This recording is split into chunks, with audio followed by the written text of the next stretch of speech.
Today's story is The Lighthouse Keeper's Lunch by Ronda and David Armitage. We hope you enjoy today's story. Once there was a lighthouse keeper called Mr. Grinling. At night he lived in a small white cottage perched high on the cliffs. In the daytime he rowed out to his lighthouse on the rocks to clean and polish the light. Mr. Grinling was a most industrious lighthouse keeper. Come rain or shine, he tended his light. Sometimes at night, as Mr. Grinling lay sleeping in his warm bed, the ships would toot to tell him that his light was shining brightly and clearly out to sea. Each morning, while Mr. Grinling polished the light, Mrs. Grinling worked in the kitchen of the little white cottage on the cliffs, concocting a delicious lunch for him. Once she had prepared the lunch, she packed it into a special basket and clipped it onto a wire that ran from the little white cottage to the lighthouse on the rocks. But the lunch did not arrive. It was spotted by 3 scavenging seagulls who set upon it and devoured it with great gusto. "Clear off, you varmints!" shouted Mr. Grinling, but the seagulls took not the slightest notice. "This is an excellent peach surprise, boys. She's a great cook, Fred. Scrumptious lunch, Tom!" That evening, Mr. and Mrs. Grinling decided on a plan to baffle the seagulls. "Tomorrow I shall tie the napkin to the basket," said Mrs. Grinling. "Of course, my dear," agreed Mr. Grinling. "A sound plan." "They'll have to try harder than this to stop us, Bert." On Tuesday evening, Mr. and Mrs. Grinling racked their brains for another plan. "They are a brazen lot, those seagulls," said Mrs. Grinling. "Brazen indeed," said Mr. Grinling. "What shall we do?" "Our cat does not appear to like seagulls," said Mrs. Grinling. "No, my dear," said Mr. Grinling. "Hamish is an accomplished seagull chaser." "Of course," exclaimed Mrs. Grinling. "Tomorrow Hamish can guard the lunch." "A most ingenious plan," agreed Mr. Grinling. Hamish did not think that this plan was ingenious at all.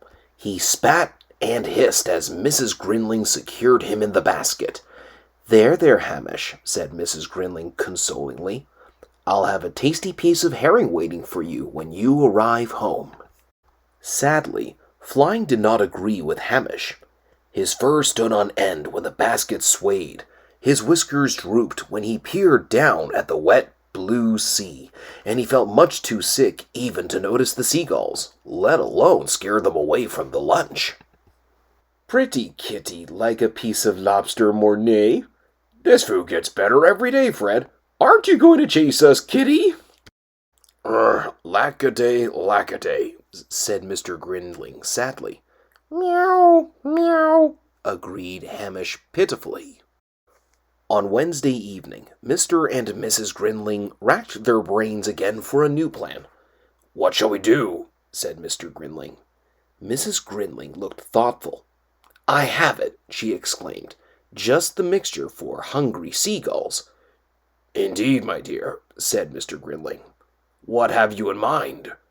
"Wait and see," said Mrs. Grinling.